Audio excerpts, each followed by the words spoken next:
चलो, जैसे कि कल हमने पिक्चर वाला टॉपिक सीखा, तो सबसे पहले पिक्चर लेने के लिए इंसर्ट में आना है, पिक्चर में आना है और दिस डिवाइस।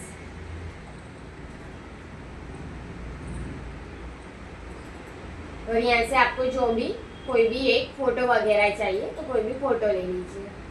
फोटो लेने के बाद जैसे कि मैंने बोला यहाँ पे उसका एक सेपरेट ऑप्शन आएगा पिक्चर फॉर्मेट, बराबर। पिक्चर फॉर्मेट आ जाए उसके बाद आपको सबसे पहले एक ही काम करना है, ग्रैब टेक्स्ट में आना है। ग्रैब टेक्स्ट के अंदर यहाँ पे इन फ्रंट ऑफ टेक्स्ट है, बस उसको सिलेक्ट कर देना है। इससे क्या होगा कि फोटो को आप मूव कर पाओगे। तो ये काम तो आपको सबसे पहले कर ही देना है, हमें उसकी ज़रूरत हो या ना हो, बराबर। इतना करने के बाद हमने यहाँ पे ये करेक्शन वगैरह सीखा। ये ब्राइटनेस के लिए है। जैसे कि मैंने कल आपको बोला था कि इसमें याद नहीं रखना पड़ेगा आपको, जैसे क्लिक करोगे माउस को ऐसे मूव करोगे ऑटोमेटिक ये पता चल जाता है और दिमाग में याद भी रह ही जाता है कि ये सिर्फ इफेक्ट वगैरह है। याद इसलिए इजीली रह जाता है क्योंकि इसमें लोड नहीं रहता, आराम से क्लिक करते तो पता चल जाता है कि क्या हो रहा है। तो कलर वगैरह हमने यहाँ पे देखा, ये आर्टिक्स इफेक्ट देखी, ट्रांसपेरेंसी वगैरह हमने देखा। फिर हम लोग बीच में आ गए यहाँ पे जहाँ पे फ्रेम थी, ये फ्रेम वगैरह हमने यहाँ पे देख ली, बराबर। बाजू में ये पिक्चर बॉर्डर, तो कलर वगैरह, नीचे पिक्चर इफेक्ट, तो स्टार्टिंग से लेके एंड तक सारे ऑप्शन इफेक्ट के थे, तो ये हमने देखा कल तक, बराबर। फिर जैसे कि मैंने बोला कि पैराग्राफ आपको बाजू में लेने हैं। पैराग्राफ या कुछ भी आपने टाइप किया हुआ है आपको साइड में रखना है, बराबर। तो फोटो को थोड़ा ऐसे यहाँ वहाँ रख दो पहले। कभी भी आपको लगे कि कुछ टाइप वगैरह करना है तो आपके पास दो ऑप्शन है, या तो आप पैराग्राफ पहले ले लीजिए, मतलब कि आपको जो लिखना है वो पहले ले लीजिए, बाद में फोटो अंदर एंटर करिए। या तो फोटो को एंटर कर दिया है तो उसको बस ऐसे थोड़ा सा साइड में रखिए, बाद में आप पैराग्राफ ले लीजिए, ठीक है, क्योंकि इसको हम लोग बाद में पैराग्राफ वाइज सेट कर सकते हैं, बराबर। तो देखो यहाँ से मैं 10 पैराग्राफ ले लूँगी और ये एंटर।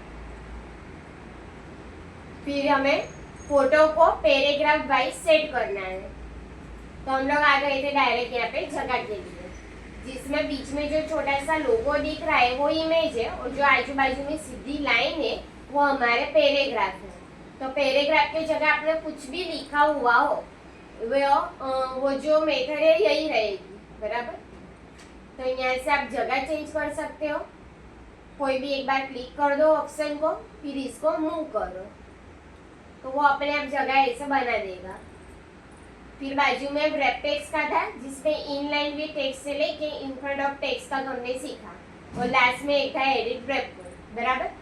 इसमें भी आप देख सकते हो जैसे आप माउस को मूव कर रहे हो वो पीछे चेंज हो ही रहा है, ऑटोमेटिक सेट हो जाएगा।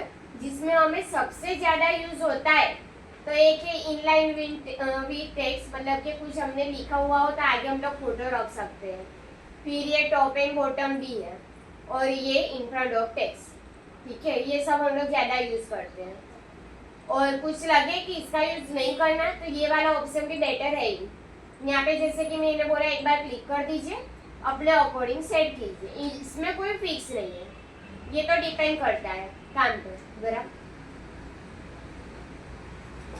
तो इतना मैंने बोला था देखने के लिए, ठीक है। अभी क्या करना है तो देखो, जैसे कि मैं फोटो में से साइड में क्लिक कर रही हूँ, ठीक है, यहाँ साइड में मैंने कर दिया इसलिए इसमें से सिलेक्शन मेरा निकल गया। वापस हम लोग इंसर्ट में जाएंगे, पिक्चर में जाएंगे और दिस डिवाइस, मैं सेकेंड फोटो ले रही हूँ, जैसे कि ये कोई भी इमेज। क्या करेंगे सबसे पहले इसको मूव करने के लिए रैप टेक्स्ट और इन फ्रंट ऑफ टेक्स्ट, ठीक है।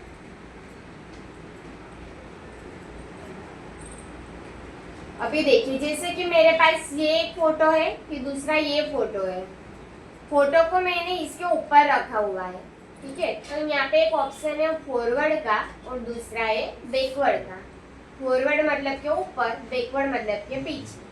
यहाँ पे डायरेक्ट सेंड बैकवर्ड के टाइटल पे क्लिक कर दीजिए, ये वाला फोटो इसके पीछे चला जाएगा। अगर फॉरवर्ड पे क्लिक करोगे तो ये ऊपर आ जाएगा। ठीक है, देखो ये बैकवर्ड, ये फॉरवर्ड, बराबर। उसी तरह अगर मैं पीछे की इमेज सिलेक्ट करूंगी तो उसके अंदर हम लोग सबसे पहले लेंगे फॉरवर्ड और ये बैकवर्ड। जो फोटो आपका सिलेक्टेड होगा उसको ये आगे पीछे आपको सेट करके दे देगा। ठीक है, फिर नीचे यहाँ पे एक ऑप्शन है सिलेक्शन पेन का, देखो ये वाला। ये सिलेक्शन पेन में क्या है, देखो जैसे मैं यहाँ पे क्लिक करूंगी ना तो बाजू में पिक्चर 1 और पिक्चर 2 लिखा हुआ आ रहा है। ठीक है, तो ये पिक्चर 1 और ये पिक्चर 2। तो यहाँ पे आप देख सकते हो बाजू में आइस जैसा एक छोटा सा लोगो है, ये हाइड करने के लिए है। जैसे कि पिक्चर 2 है तो वहाँ मैं पीछे ये लोगो पे क्लिक करूंगी, इससे क्या होगा, ये सेकेंड फोटो हाइड हो गया। डिलीट नहीं किया, हाँ हमने हाइड किया है। देखो ये पिक्चर 1। अगर आप उसी ऑप्शन पे वापस क्लिक करोगे तो वो आ जाएगा। जैसे कि मुझे आपको कोई टॉपिक पे समझाना है तो मुझे सेकेंड नंबर की जो इमेज है उसका कोई यूज नहीं करना है, तो मैं उसको हाइड कर दूंगी, बराबर। फिर मुझे लगा कि इसका काम खत्म हो गया है 1 नंबर के पिक्चर का, उसको हाइड कर दूंगी। दूसरा वाला पिक्चर का टॉपिक समझाना है उसको मैं वापस ले आऊंगी। ठीक है, दोनों को भी हाइड करके रख सकते हो। डिलीट मतलब कि टोटली निकल जाएगा, ये आप अंदर ही सेव करके रख रहे हो, वापस भी ला सकते हो। ठीक है, तो ये उसके लिए। कभी कोई टॉपिक हो जिसमें होता है ना कि ये बीच में हमें थोड़ा डिस्टर्ब जैसा लगता है पर निकाल भी नहीं सकते, तो ये यूज कर सकते हैं। चलो फिर दूसरा ऑप्शन, यहाँ पे भी अलाइनमेंट ही है। देखो इसकी प्रैक्टिस की जरूरत नहीं है पर कभी काम लगेगा इसलिए बता देती हूँ। अलाइन ऑब्जेक्ट लिखा हुआ ही है, जो अभी हमने इन दोनों में देखा ये वही है। ये लेफ्ट, फिर ये सेंटर, फिर ये राइट, जगह ही है उसकी, बराबर। तो ये उसके लिए।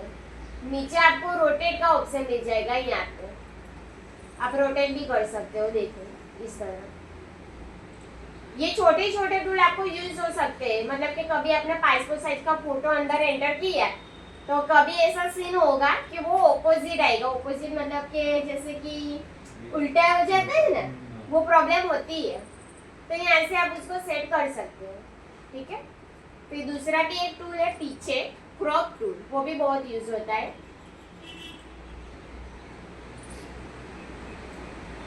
देखो ये वाला क्रॉप जो लिखा है ना तो उसपे उसका लोगो बना हुआ है, बस वहीं पे क्लिक कर दीजिए। जैसे आप क्लिक करोगे ना, देखो यहाँ पे बाजू में ऐसे ब्लैक कलर की बॉर्डर आ गई छोटी छोटी, वो क्रॉप करने के लिए करना क्या है, हमारा जो माउस है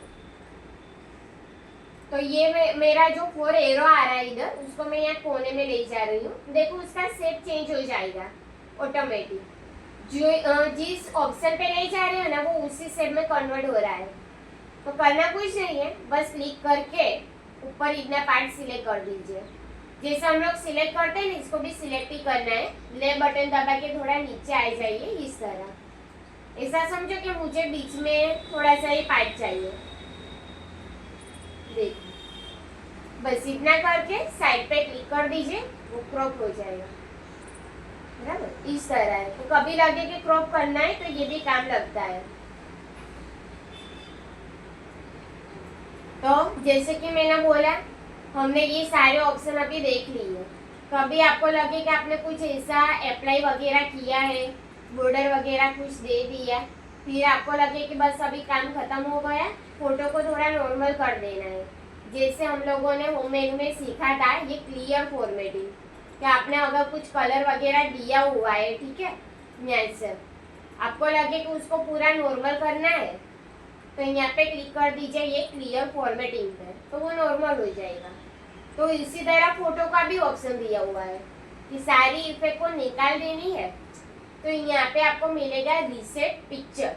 देखो यहाँ पे नाम भी लिखा हुआ आ रहा है यहाँ पे, ठीक है। माउस ले जाओगे ना तो नाम दिखाई देगा, समझ में आ जाएगा आपको। अगर नाम ही ना तो मुझे पूछना, कोई बात नहीं। रीसेट पिक्चर के अंदर ये रीसेट पिक्चर पे क्लिक कीजिए, वो नॉर्मल कर देगा, ठीक है।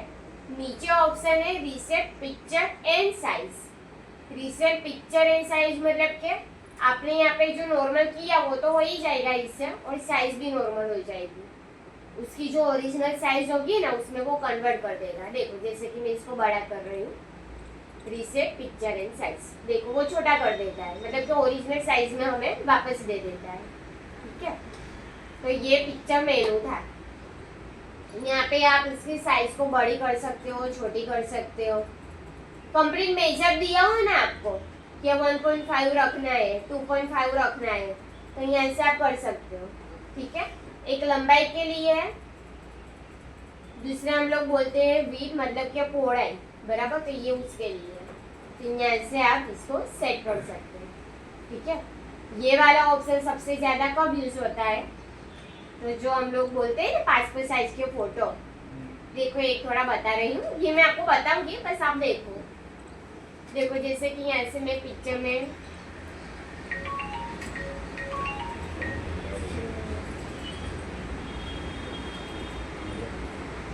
देखो, जैसे कि मैंने ये एक इमेज ले ली, बराबर।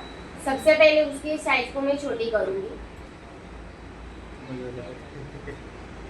फिर जैसे कि मैंने बोला in front of text, page में आके इन फ्रंट ऑफ टेक्स्ट तो कर ही दीजिए। फिर यहाँ से मैं उसको बॉर्डर भी दे देती हूँ, ये वाली कोई सिंपल ब्लैक वाली, ये बराबर है। ठीक है, ये बॉर्डर मैंने दे दी, इसको मैं यहाँ पे सेट करूंगी। कुछ क्रॉप वगैरह करना है तो कर सकते हो, जैसे कि अभी मैंने बोला यहाँ पे क्लिक कीजिए, आजू बाजू में से कुछ बैकग्राउंड वगैरह आपको थोड़ा सा नहीं दिखा ना, तो आप इस तरह से सेट कर सकते हो। बैकग्राउंड में व्हाइट का तो पासवर्ड चाहिए, ये रिमूव करવું પડે। अच्छा પેલું છે ને રિમૂવ, हाँ, रिमूव बैकग्राउंड की થશે, એ હું તમને બતાવીશ, કમેન્ટ કરો ને ત્યારે મને કહેજો। तो देखो इसको मैंने थोड़ा सा क्रॉप वगैरह कर दिया। ये आप खुद के लिए भी कर सकते हो, आपको पासपोर्ट साइज के फोटो निकालने हो तो ये उसके लिए बता रही हूँ।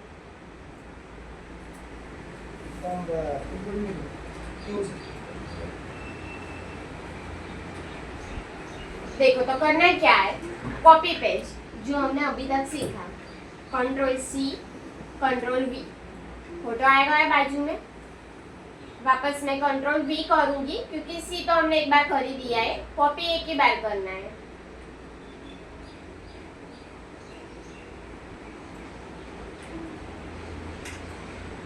इसके भी बहुत सारे शॉर्टकट है, तो ये वाला स्टेप याद रहेगा ना, इसलिए मैं आपको बता रही हूँ। देखो अभी मैंने एक पूरी लाइन तैयार कर दी। ठीक है, अभी क्या करना है, देखो मुझे इन फोटो से सारा पेज भर देना है, मुझे और भी इसकी कॉपी चाहिए, तो ऐसे एक एक करके तो बहुत देर हो जाएगी। तो हमारे पास शॉर्टकट है, देखो क्या करना है, कोई भी फोटो पे पहले एक बार क्लिक करो। ठीक है, क्लिक करने के बाद कीबोर्ड में कंट्रोल की जो की है वो दबा के रखनी है। ठीक है, दबाओ कंट्रोल वाली की और माउस से क्लिक करो। ठीक है, इससे क्या होगा, वो फोटो सिलेक्ट होगा। देखो एक साथ सिलेक्ट हुए हैं ये, कंट्रोल दबा के रखो, फोटो पे क्लिक कर दो, सारे फोटो एक साथ सिलेक्ट हो गए। ठीक है, इतना करने के बाद क्या करना है, पिक्चर फॉर्मेट में आना है वापस। यहाँ पे मेरे में ये ग्रुप वाला ऑप्शन बंद है अभी, पर आप लोग करना, यहाँ पे ग्रुप आएगा। ठीक है, ग्रुप पे क्लिक करोगी ना तो ये सब ज्वाइन हो जाएंगे। आप लोग करो तो मुझे बताए ना, मैं ग्रुप वाला बताऊंगी। अभी के लिए मैं फिर कॉपी पेस्ट कर देती हूँ। तो देखो Ctrl+C और V, ठीक है, ये पूरी लाइन आ गई मेरे पास, बस इसको हटा के मैं इधर सेट कर दूंगी।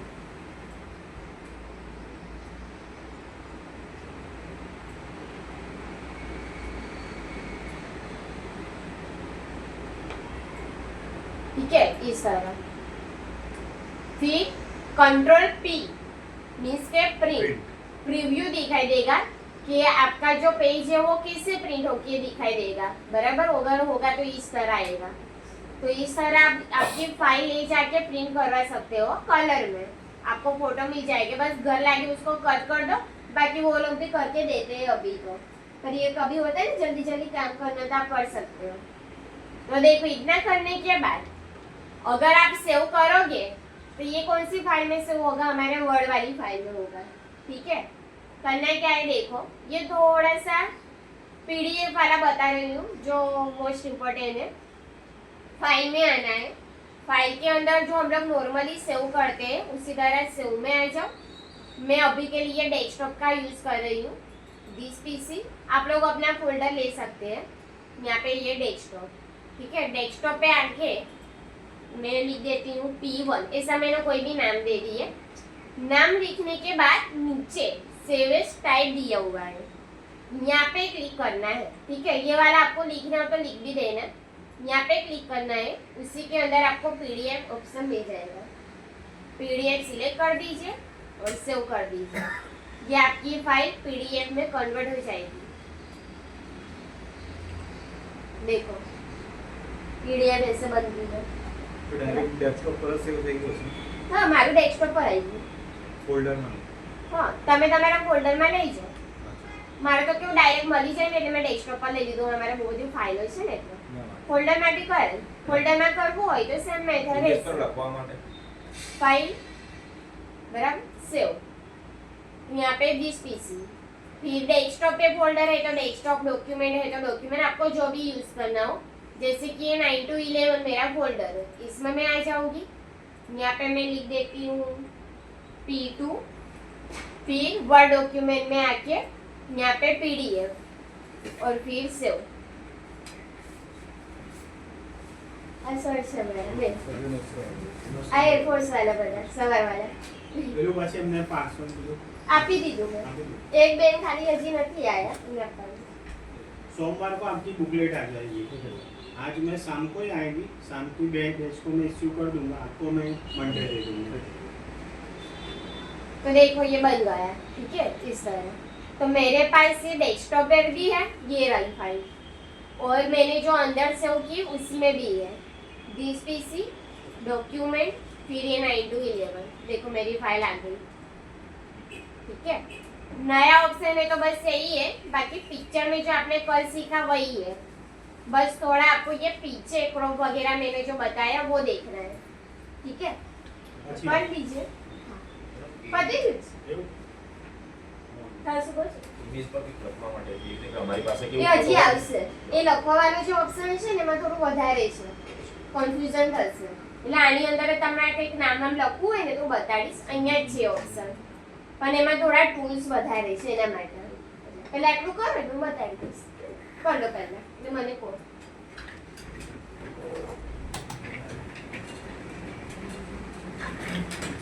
આજે આવશે એટલે જોઈ લે, ફાવશે।